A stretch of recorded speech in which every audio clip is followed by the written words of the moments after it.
Hi guys, just a handheld start on this. I'm going to take a break from ball turning for a bit. I wanted a vice stop, something really just simple, and although this, let me get this out, this is something that's available on eBay. It's quite a nice piece actually, at least in principle. And I think it's about 80 bucks, 70 bucks, something. Anyway, the thing is, I don't really need that, plus the fact that this three-way vise, it's got this dished area here because you've got ground feet either end, and that's a 2-inch spacing, which is fairly convenient for the bolts, but I don't really feel inclined to build something on the back to come out and round. And it struck me that possibly if I use this, which is 5/8, and put a block on here with a bolt this side for tightening it up, and then this side extend out in line with the fixed jaw and make some sort of attachment with a sliding piece just for repetition of position. In fact, it might even work out that I could make it work the other end as well. So to that end, usual situation, have a dig in the scrap box. What have I got? This piece looked fairly promising, but on balance I think this one, when I've cut it up,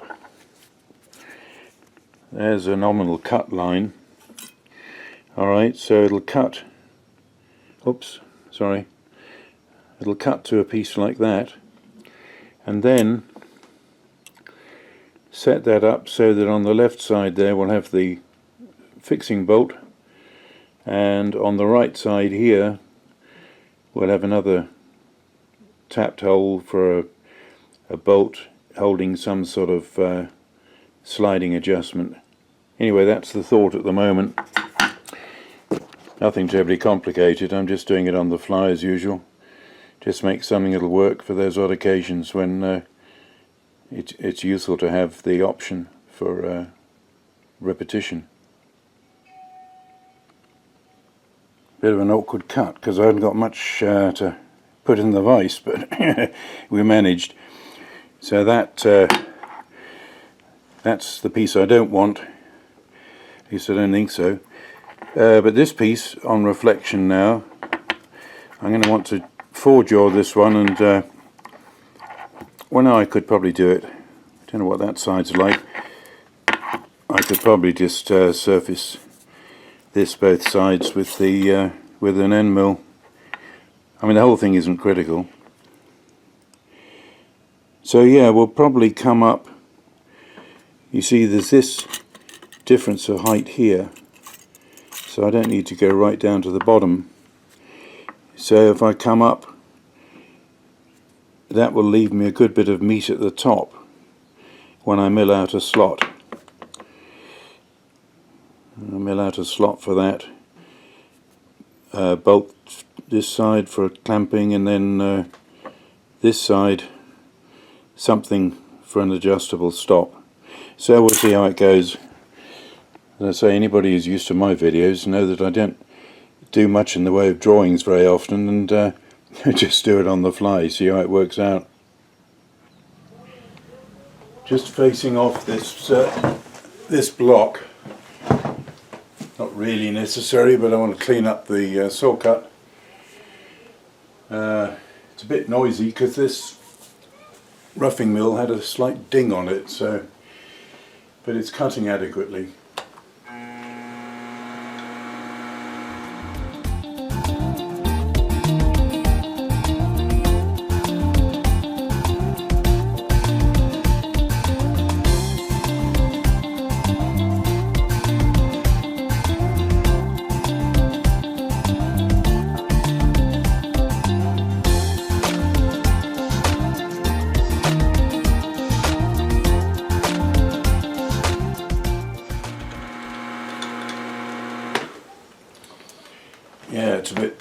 a bit noisy. The cut's adequate, but one tooth has got a tiny bit of damage. You can hear it knocks a lot. So I should have to use a new one soon. I'm just going to flip it over, and this side I took 1/10 thou off. The other side I'll just do about a 3 or 4 skim. Got my oil drip running for a 5/8 end mill, not taking too big of a cut.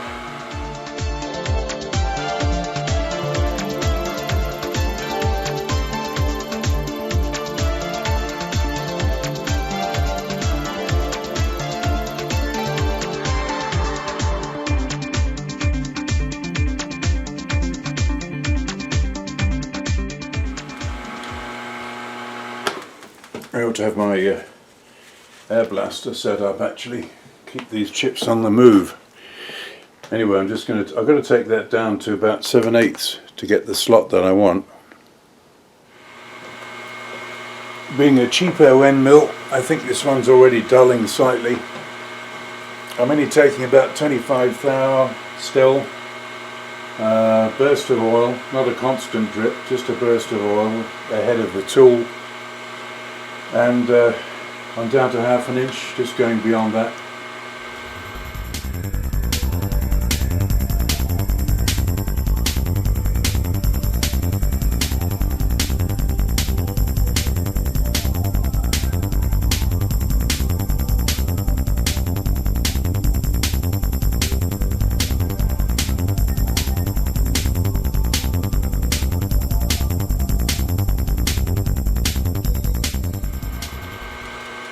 And I haven't used the air blast because I'm using oil. Chips are all sticking together.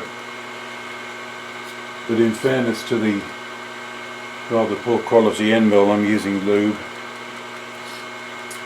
So we've got a way to go yet. It's just a bit tedious. Hopefully we'll get there in the end if the end mill survives.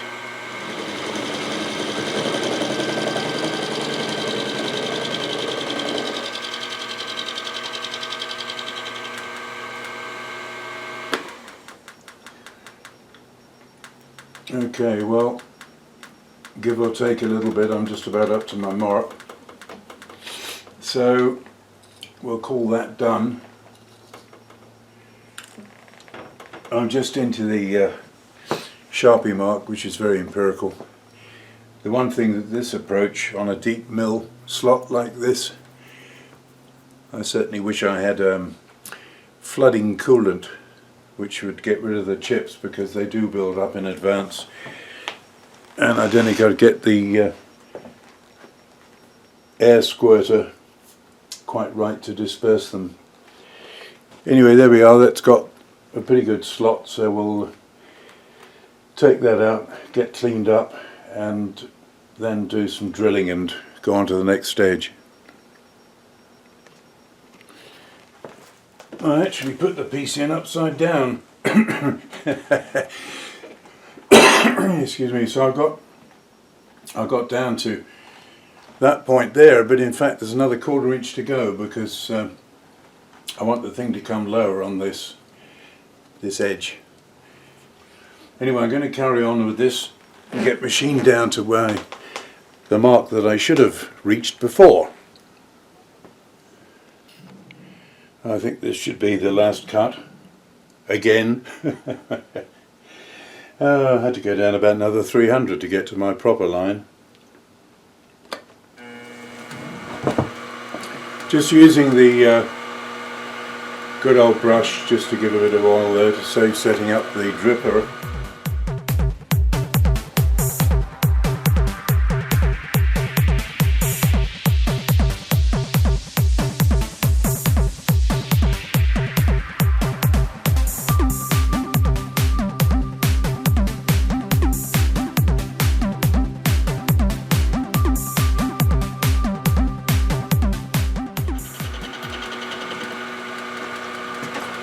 Alright, that's I'm pretty much onto my Sharpie line there,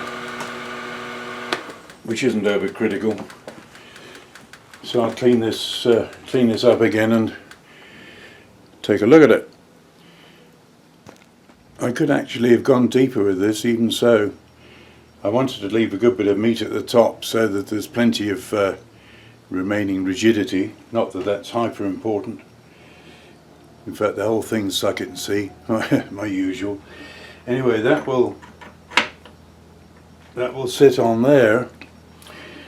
So we'll have a fixing bolt, locking bolt this side. Now I've got to work out something for here. I think probably, again we'll drill and tap this, but I'll probably make a button with a slit in it, and then have a piece of rod which can work over a smallish angle, which should cope with most work. But I definitely think I want to make something on T-nuts for an approach the other side, but we'll see. Just prepping this side. I've got a small M8 bolt which is already short, and that'll do for the lock-up. So I'm just giving just the end of a M8 tapping, and then I'll pop the M8 down for about a 30-second to give me an easy start.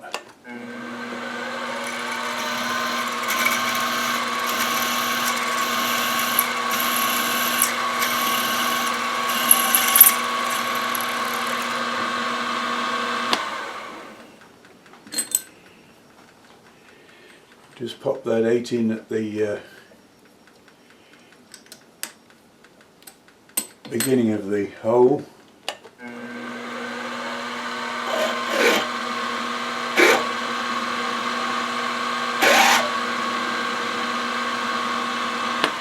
That'll work. I'll try and get that tapped. Quite a few people have been talking about anchor lube. I've got a sample. I haven't finished evaluating it yet, but Adam Booth has been using it quite a bit, and I noticed that John Mills, Double Boost, he's playing with it too. So I'm going to try this again on the tap. I've tried it mainly on taps. The composition is a sort of soap. So it's water soluble. It doesn't stink like the sulfur based oil. So it's really just a case of trying it out.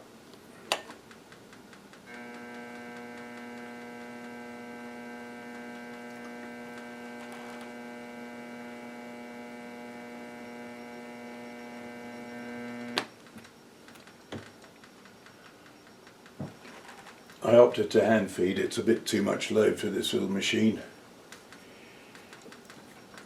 and I only want to get a start anyway, and I don't think the chuck will hold long enough. There you are, chuck slipping, so that'll give me a start. We'll finish that by hand. I quite like the anchor lube actually for tapping. I haven't tried it much on machining, but it does seem to have promise. And when I've done some more tests, I may well get a larger quantity of it.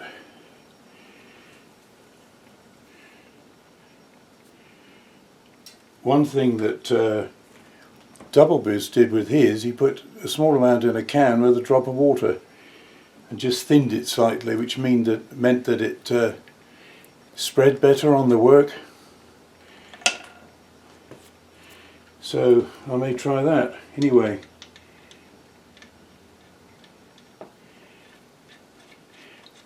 there's my 8mm. That'll do for my tightening up. What I am going to add, because it's going to be bearing on this ground surface, so what I'll do probably to save time, and instead of sweating a piece of brass on, I'm going to put a little blob of epoxy on there, which will help, I think, control that, unless the epoxy collapses, but we'll try it and see. I just put a little bit of epoxy on the end of this lock-up bolt, which will go in the back here. It hasn't really hardened off yet. I've just put a slight flat on it, and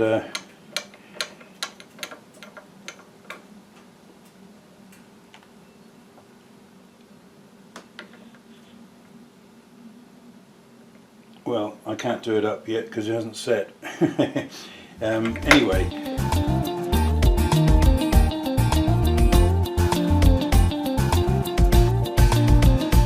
the centre, and then I think I've got room for four of these at different intervals, and each one and we'll have a set screw for each position, and then this will go through so that it just clears that inside jaw, and I think that'll probably do, at least for anything that's square-sided. So we'll mark that up and see if we can get it prepared, see how it's going to work out. As always, experimental.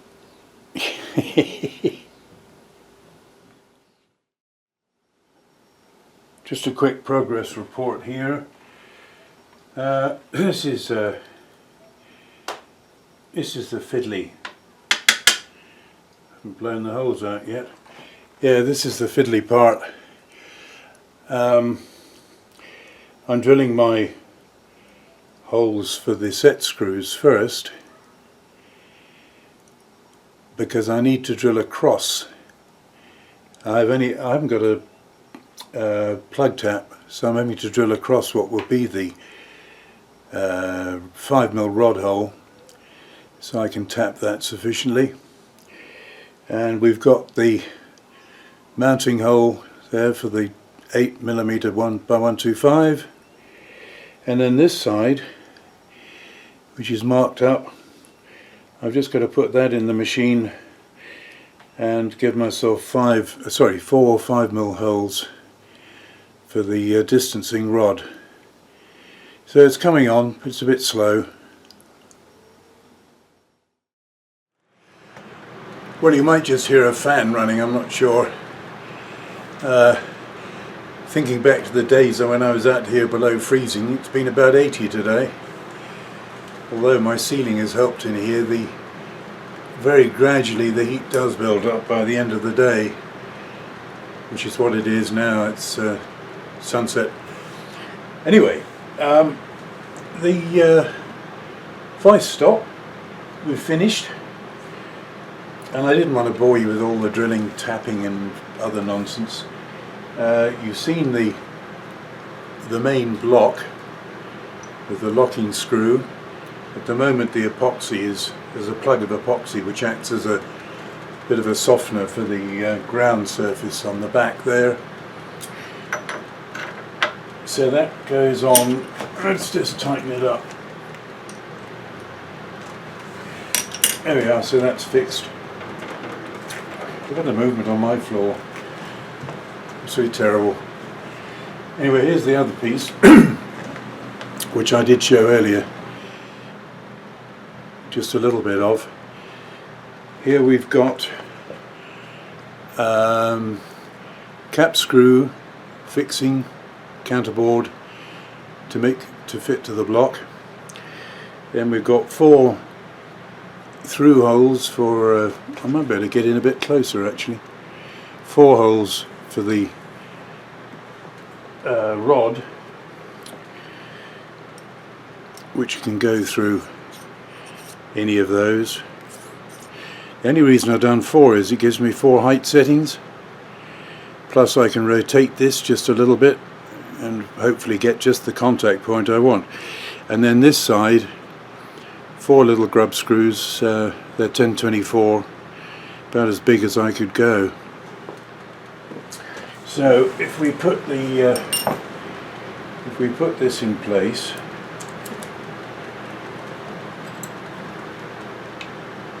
and do it up,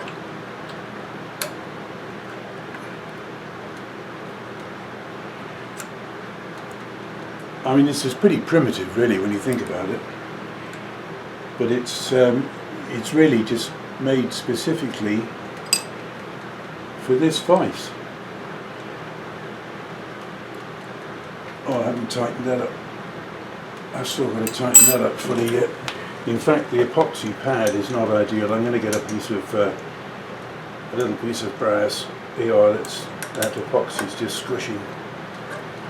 That's firmer. So we'll have a little bit of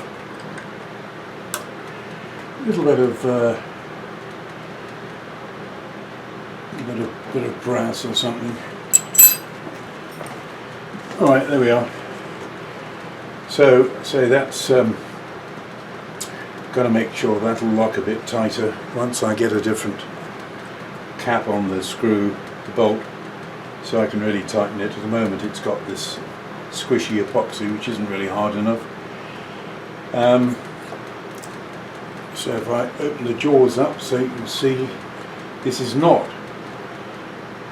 a very good piece of rod. It's, I think I said earlier, it's 5mm ground rod, hardened, very tough, but this piece has actually got a slight bend in it, so I'll probably find a better piece than that.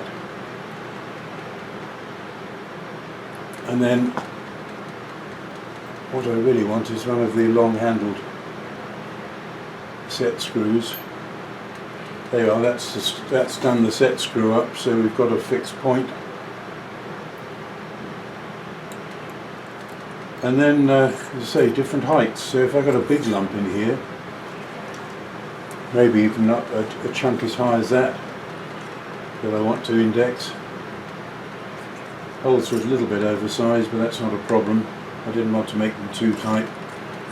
So we got these 4 height settings. And then, as I say, with a little bit of rotation we've got on the block here,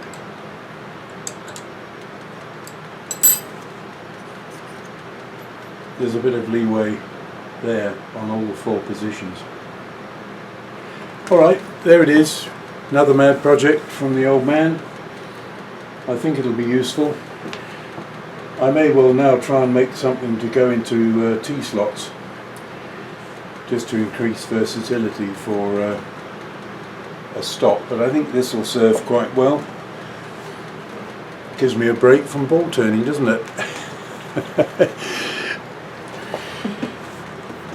So yes, if you may well have got tired of ball turning.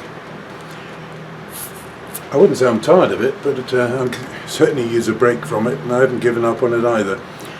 So anyway, for the time being, I'll again actually say, I said it quite a long time ago, but thanks to all the folks who have subscribed, it's most surprising to see this old whatnot. I don't know what's coming next, I never do really, but thanks for watching.